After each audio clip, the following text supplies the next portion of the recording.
방학을 맞아 아르바이트를 구하는 학생들이 많죠. 이런 학생들의 눈에 가장 매력적으로 들어오는 문구가 있습니다. 바로 고소득 단기 알바입니다. 방학 기간을 이용해 짧게 일할 수 있고 더구나 돈도 많이 번다면 그야말로 금상첨화겠죠. 최근 SNS에 주로 여대생을 대상으로 고소득 단기 알바를 모집한다는 이런 글이 빠르게 퍼졌습니다. 2, 3일만 일하면 목돈을 벌 수 있다. 자신들이 일당을 가장 많이 준다. 이렇게 여대생들을 끌어모았는데요. 하지만 이 알바에 참여한 학생들에게 남은 건 목돈이 아니라 무려 1,000만 원이 넘는 빚뿐이라고 합니다. 대체 어떻게 된 일일까요? 사건을 한번 따라가 보겠습니다. 청주에 사는 예비대학생 22살 이모 씨.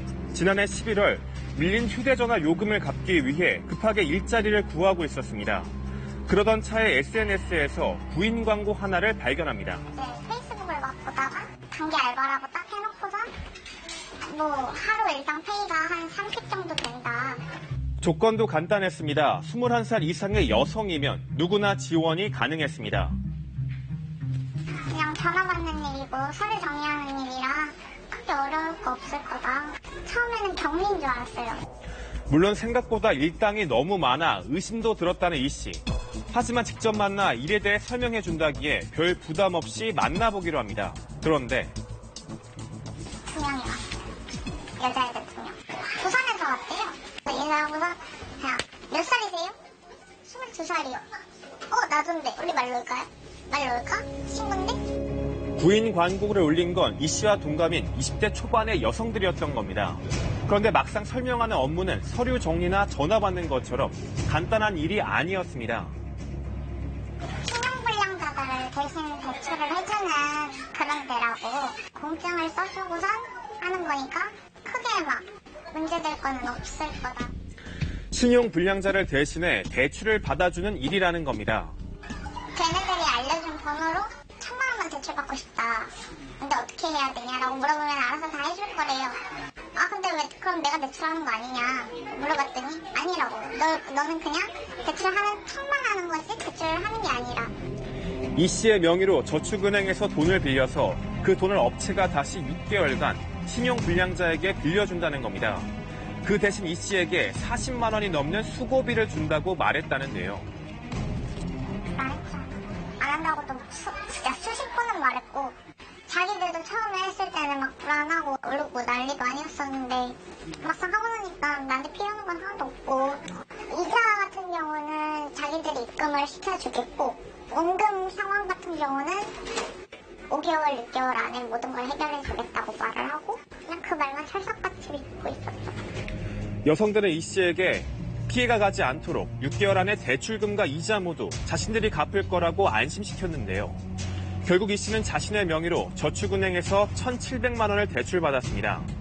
이렇게 해서 이 씨가 받은 수고비는 모두 44만 원. 27만 지금 총 대출받은 금액이 얼마시죠? 1,700.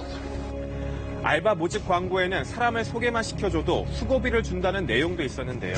이 때문에 지인들을 끌어들이는 일도 벌어졌습니다. 단기 알바 구한다는 친구한테 전화를 해가지고 그래도 소개시켜주면 50만 원 줘요. 네, 소개비 50만 원. 막상 만나서 해야 하는 업무를 들어보면 결국 대출이었습니다. 불안하기도 했지만 또래 여성들이 권유하는 일이라 조금은 안심이 됐다고 합니다. 자기들도 이 일을 해서 지금 채무 관계를 다 갚았다. 일단은 걔네 쪽에서 갚아준다 얘기 다 꺼려지게 얘기는 안 쓰고 지금 다 저희 또래고 이러니까. 손쉽게 목돈을 벌 수 있다는 소문이 퍼지면서 이 수상한 아르바이트에 가담하는 사람들은 빠르게 늘어났습니다. 그런데 문제는 얼마 지나지 않아 불거지기 시작했습니다.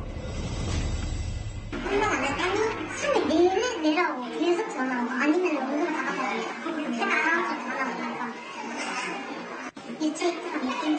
영혼이 하나 싹 빠져나갔는데 새벽에 그냥 벌떡벌떡 일어나요. 잠을 제대로 못 자고. 일당이 약속과 달리 이자를 주지 않은 겁니다. 피해자들이 어떻게 된 영문인지 물어보자 황당한 얘기가 돌아왔습니다. 친구를 더 내리고 가는 거죠. 내가 한 명만 더 챙겨 데리고 그럼 내가 해결해 준다. 그렇게 했어요. 그리고 한참 뒤에 결국 피해자들의 신고로 대출 사기를 벌인 일당이 경찰에 붙잡혔습니다. 이들은 21살 광모 씨 등 20대 초반의 남녀 7명으로 고소득 단기 알바를 내세워 대출 사기극을 벌인 것으로 알려졌습니다. 지금까지 확인된 피해자만 43명, 피해 금액은 6억 원이 넘습니다.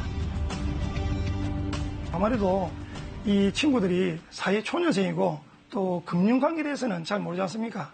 이게 나중에 이게 자기한테 채무가 돌아온다는 그 사실을 모르고 돈이 좀 궁한 나머지 아직 목돈 가주지. 함께 순간 아마 혹하는 그런 것 같습니다. 일당은 처음 몇 달은 이자를 내주다 연락을 끊어버리는 수법을 썼습니다. 결국 피해자들은 자신은 만져보지도 못한 대출금과 이자까지 떠안게 되고 말았습니다. 진짜 인생 망했구나 싶었죠. 앞으로 어떻게 살아야 될까. 현금을 어떻게 갚아요, 무슨 수로. 누구 집 개 이름도 아니고. 이자는 한 달에 한 36만 원에서 40만 원 정도 나와요. 두 개 합쳐서. 경찰은 방학을 맞아 고수익 단기 아르바이트를 내세워 대출 사기를 저지르는 경우가 많다며 주의를 당부했습니다.